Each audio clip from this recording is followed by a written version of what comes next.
Kingdom Come Deliverance is a game that I tried really hard to get into when it came out all the way back in 2018.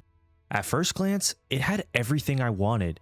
KCD had a massive, sprawling open world. It was set in medieval times, with first-person combat and simulation elements, with a true RPG narrative with tons of choices to make throughout the story. To me, KCD seemed like the ultimate RPG, and so I bought the game and booted it up, and I was really disappointed. The game just didn't click with me at all. The combat was jank, the narrative wasn't clicking with me, and at the time, 16-year-old me couldn't fathom a game not hand-holding me through every quest with tons of waypoints and objective markers. So, because of this, after playing through the tutorial section, I kinda stopped playing and left it alone.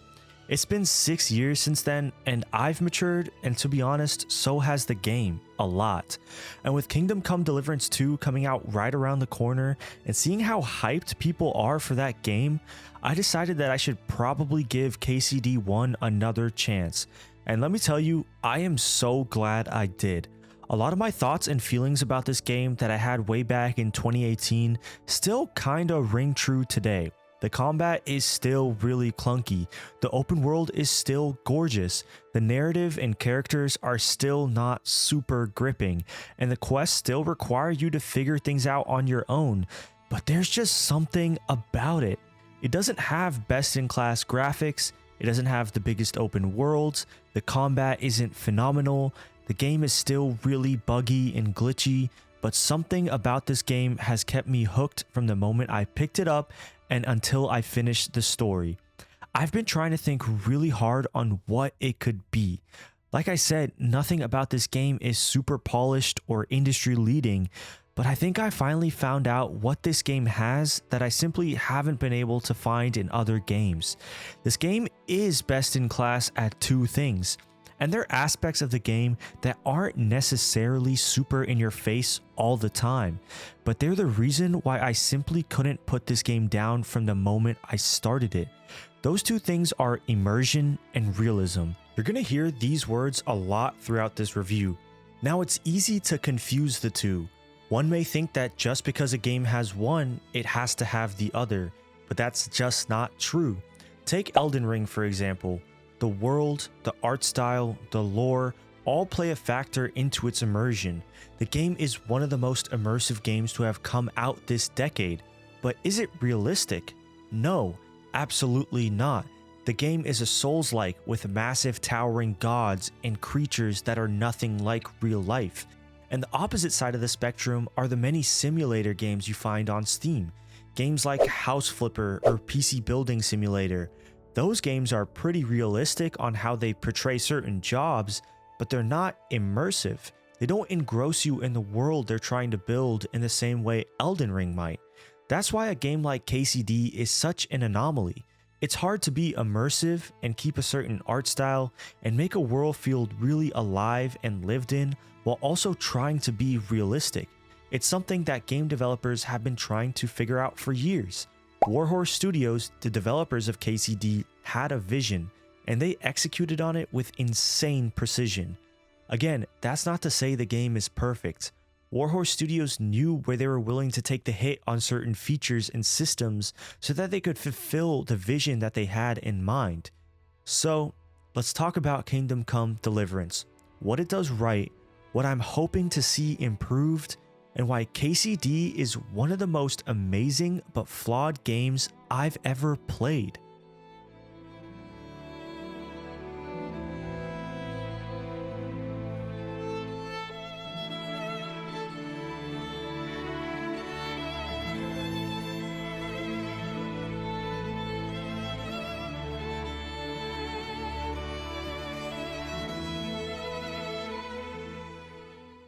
Before we begin, if you like this type of content, make sure to hit that like button and consider subscribing to see more content like this.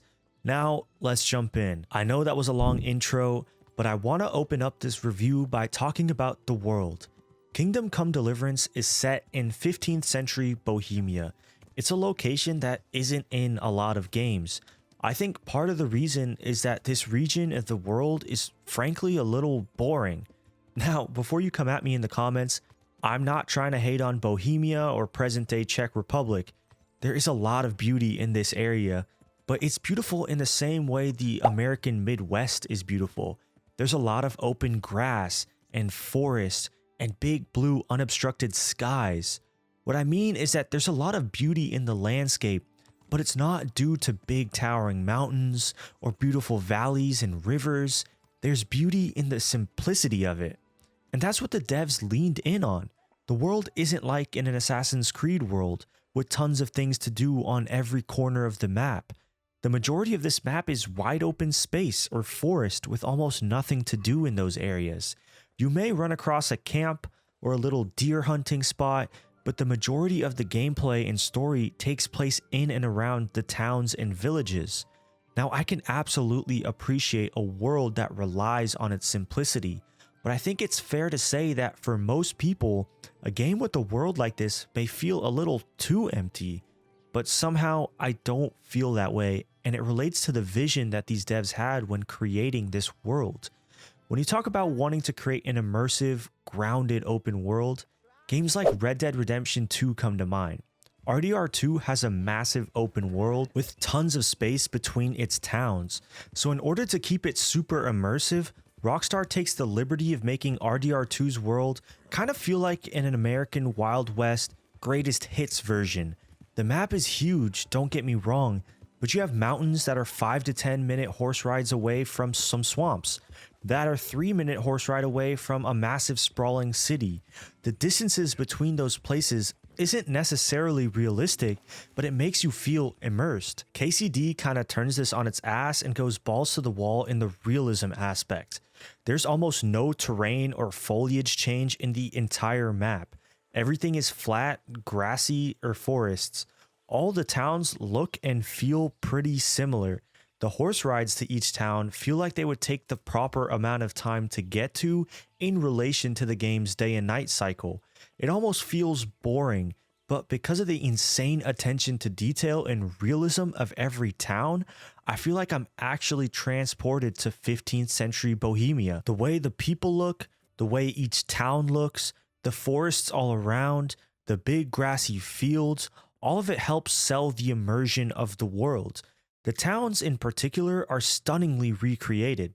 Look, I couldn't tell you what a 15th century Bohemian village is supposed to look like, but if I had to guess, they would look pretty similar to the ones in the game. These towns aren't super huge. All of them except Rattay look like they could only hold a couple hundred people max.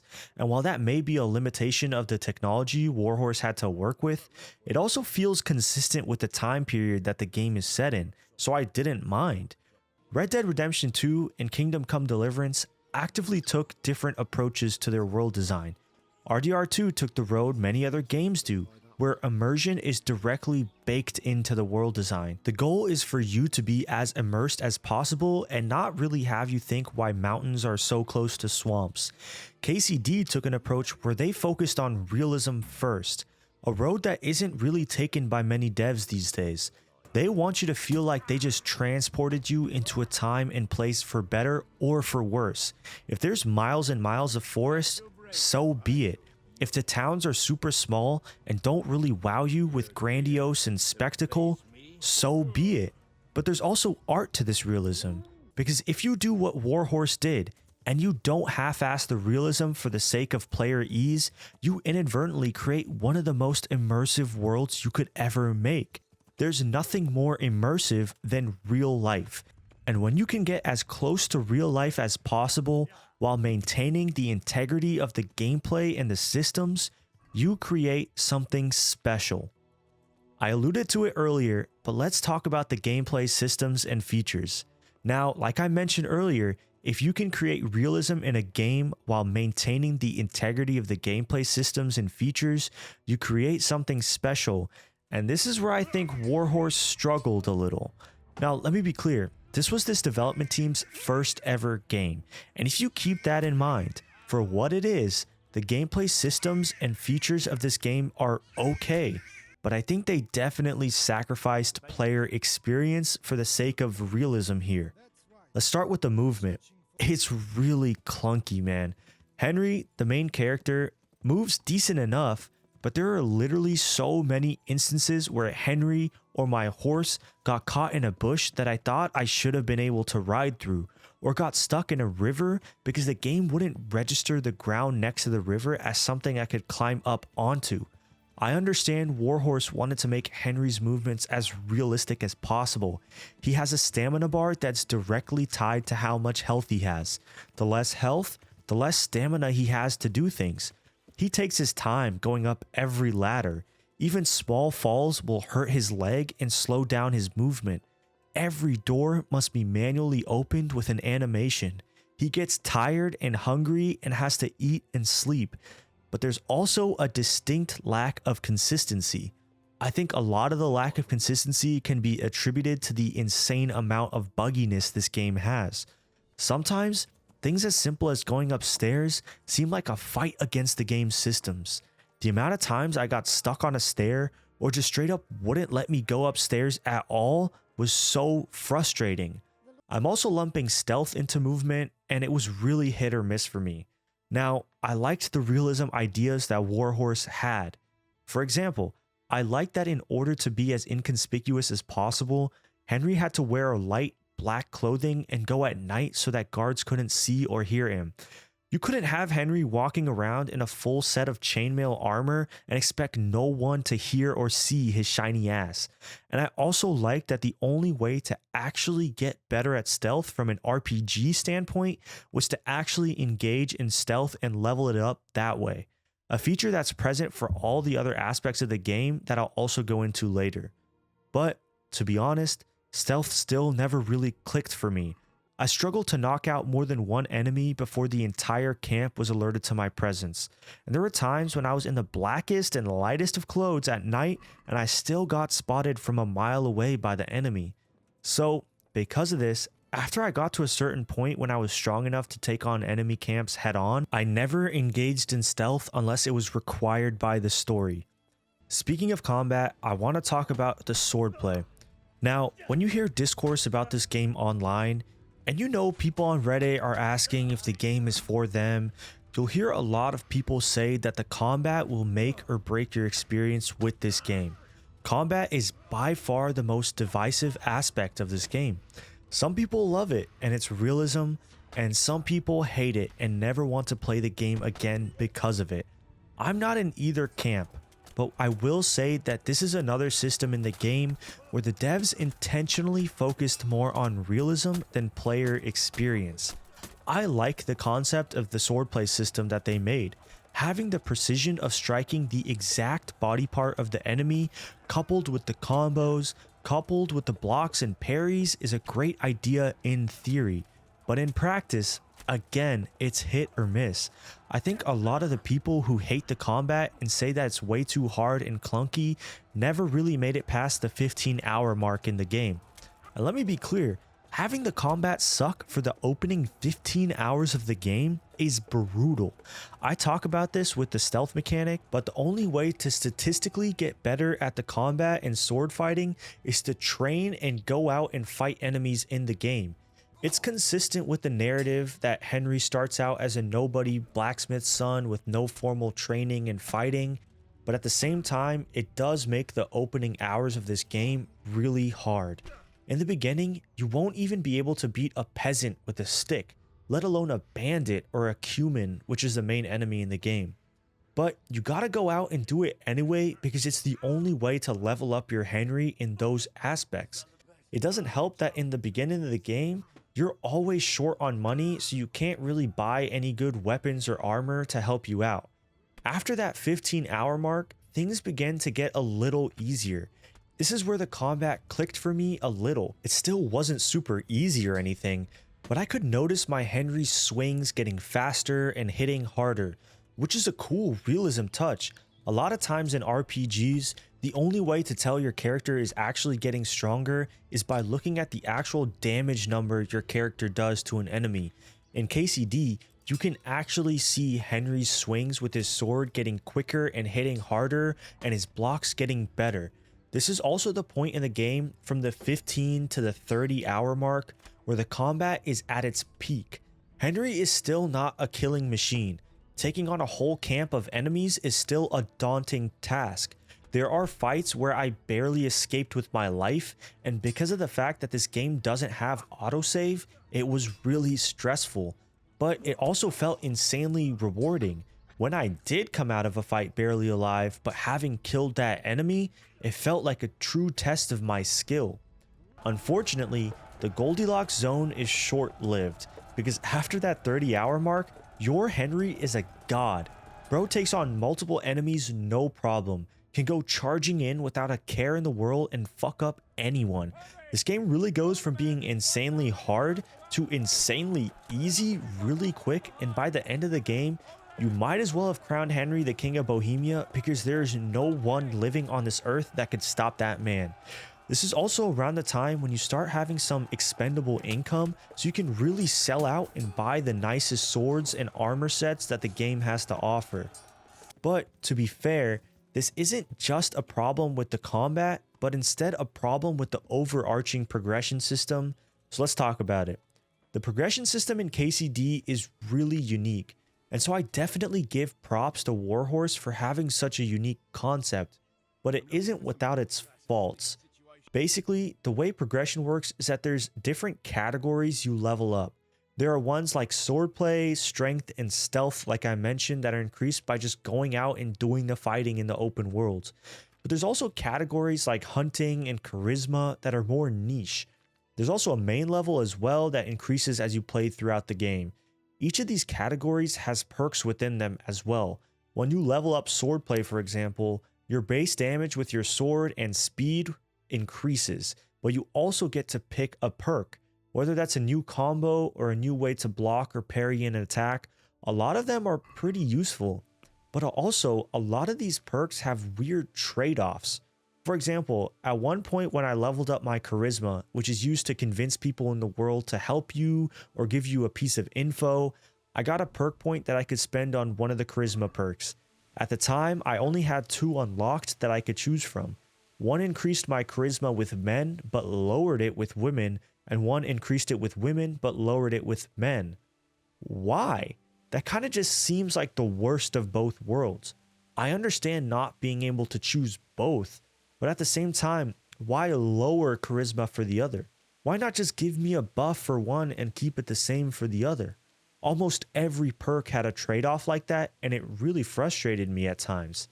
Outside of that, I like that the game actively rewards you for just playing the game and doing the things you like doing in the game. If I hate archery and never engage with it, I'm not going to be able to level it up. It helps balance your Henry in a way that's realistic. But, like I said earlier, at some point after you've played through the game enough, you kind of just really good at everything. And it really diminishes the fun in a lot of these systems because frankly, the game just gets too easy. This also poses a problem for Kingdom Come Deliverance 2. In KCD 2, you play as the same Henry you did in KCD 1, and you pick up right where the story left off. And if you even just played the game regularly, chances are your Henry is like mine, godlike. So how are they going to balance that in KCD 2? Are they just going to start your Henry over? But that doesn't make sense with the realism they try to have in these games. Or are they just going to make the enemies way harder? I'm interested to see how it plays out. Overall, like I said, Warhorse actively took a stance that they cared more about realism than player experience when it came to gameplay systems. And that's okay. I'm willing to take the hit or the bugginess of certain systems because I see the vision and I see what type of experience they were trying to create. I honestly have full confidence that a lot of my gripes will be fixed in the upcoming KCD 2. The last aspect of this game I want to talk about is the story. And while I think the narrative and characters aren't super gripping, the sheer amount of choice and player agency you have in the story is truly remarkable.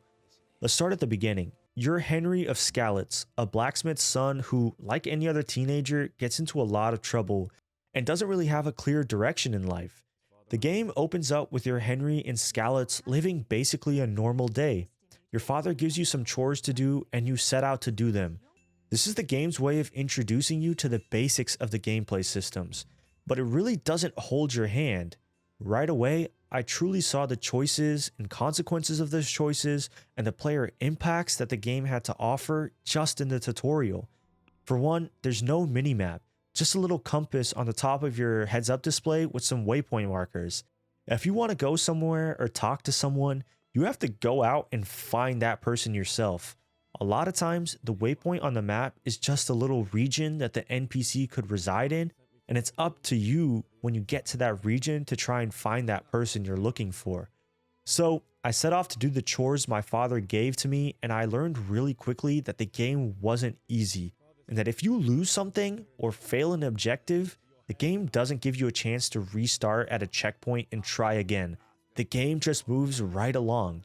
For example, one of the chores my father gave me was to retrieve some money from someone who bought a sword from him on credit but hadn't paid him back.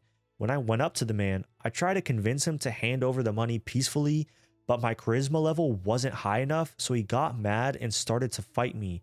Naturally, this is where the game introduced me to the combat mechanics, and like I mentioned earlier, the combat was not easy in the opening hours in the game, so I got pummeled by that guy, badly.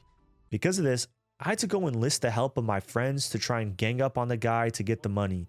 And this kicked off a whole side quest where in order to enlist the help of my friends, they wanted my help with something, so I had to go do that thing for them first. You would think that the game naturally was expecting you to fail so you could embark on this second quest, but you absolutely could beat up that guy that first time around if you were good enough. I know this because I remembered beating the guy the first time around I tried to play this game, and so I'd missed the entire second quest. During that second quest, a second thing happened that I really wasn't ready for either. So you go to help your friends throw some shit at a German's house because apparently you don't fuck with them, and the guards show up and you have to run away. When running away, I managed to get caught, and again, I thought the game would just restart me at the checkpoint so I could try and run away again and not get caught this time. But instead, a cutscene played where I got thrown into the Skalitz jail, and a commotion happened outside where the entirety of Skalitz was left burning, and I was left to die in the cell. And then I got a game over screen. I was blown away. I was simply not ready for that at all. I had to restart from the beginning of that quest and make sure that I didn't get caught in order to continue that story. KCD taught me very early on that there are consequences in this game. If I don't do something right, or if I fuck even a little thing up, there will be major ramifications felt throughout the rest of the story. I'll be pretty quick with the rest of the story because this video has honestly gone on long enough, but the premise of the story basically goes that an invading army appears out of the blue and torches Skalitz. You don't know why or who they are, but all you know is that your parents are now dead and you were one of the only survivors left. Your Henry is left without a purpose and not particularly good at anything. This is one of the only games I've ever played that truly makes you feel like a nobody. This isn't a Bethesda game, where you feel like you're the chosen one in every story you play. Henry of Skalitz is a nobody. He's a peasant who now has no parents. So you flee Skalitz and manage to get to a neighboring town known as Talmberg, and you're taken in and helped by the Lord there. The rest of the story follows your Henry enlist as a soldier, wanting to get revenge on the people who took your home and family and bring peace to the land of Bohemia. Now, like I said, the narrative and the characters surrounding the narrative aren't super interesting to me. I like Henry a lot. I think he's charismatic, headstrong, and he has a fantastic arc, going from a teen with no real purpose in life to being almost a full-fledged knight, working with these powerful lords to help take back their land and avenge his parents. There are some funny and noteworthy side characters as well. I really like Hans Capone. He also has a cool arc where he goes from a drunken nobleman to a man who wants to make a difference in the world. And I particularly like Sir Radzig as well, as he's one of the only ones who treats Henry not like a peasant and trusts him and believes in him reaching his true potential. But there's a lot of instances where the narrative comes second and the quest design comes first. And that's totally okay. Like I talked about with the tutorial, almost every quest requires you to be precise in how you handle things. If a character wants to meet you at midnight and it's midday right now and you don't have anything else to do, you don't get to just show up and start the quest. You have to wait till midnight or skip time so you can meet him. In that same vein, if a character tells you he needs you to do something immediately, they mean it. There's not going to be a little marker telling you the quest is timed, but best believe if you don't do this thing in the next 12 or so hours, you're gonna fail the quest or the quest story is going to fundamentally change. One of the most interesting quests I played, and one that really showed Warhorse's intentions with these quests, was a quest where I was tasked on finding and killing someone in a monastery. Now, this group wanted this person dead because he betrayed them, and your Henry was trying to gain their trust so you could report where their camp was to your lords for an attack. Now, in a monastery, everyone gets a new name, everyone wears the same robes, and the only way to enter the monastery is to become a monk yourself. So that's what you do. You become a monk and also become a detective to try and sniff out who this person is so you can kill them. Once you're inside the monastery, you are quite literally given no direction on how you should find this guy. The only direction you get is that you must complete your monkly duties or the head monks will get mad. So you have a whole ass schedule you have to follow, helping make potions, helping translate scripture, eating in silence. If you're caught not doing these things, the monks get mad at you and throw you in monk jail. You can literally do this for the rest of the game without a single thing changing. The only way for you to move the story along is talking to the right person and hinting that you're looking for someone. That person you tell just so accidentally happens to be the person you were looking for, and so they poison your food the next mealtime. You wake up and then can decide if you want to help this guy and just tell the gang he's dead, or if you actually want to live up to your word and kill him. To me, this quest was honestly kind of boring, especially when I had no idea what to do and I was just mindlessly following the monk's schedule. But the fact that Warhorse put this quest into the game just shows you their commitment to the realism aspect, and because of this, I couldn't help but feel immersed. Overall, the narrative of the story isn't great, but to be honest, that's okay. The narrative doesn't have to be on the level of RDR2 when the amount of player agency you get when completing any one quest is this high. The fact that there are probably 2 to 3 endings for every quest in the game and that they all directly affect the quests that come after is truly remarkable. And these types of choices aren't just reserved to the main quest line. Every single side quest is just as involved and has a narrative with branching options of its own. When it comes to this aspect of the narrative, Warhorse truly made a masterclass in player choice and agency. It is on the same caliber as games like Baldur's Gate 3, which by many is considered one of the penultimate RPGs of all time. That's high praise. For all of its faults, Kingdom Come Deliverance is a game that you can tell was made with an immense amount of love. These developers knew what they wanted to do, had a vision for it, and went out and executed on that vision as best as they could. This was their first game they ever made together as a development studio, and naturally, because of this, there's going to be a lot of flaws.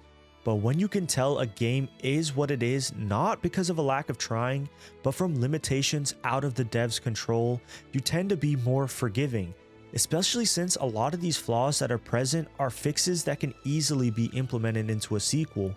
To me, they nailed the hard part. Creating such an immersive and realistic world and having such amazing player agency in the narrative are things that AAA developers struggle to get right today. That's why not every Assassin's Creed game is a masterpiece.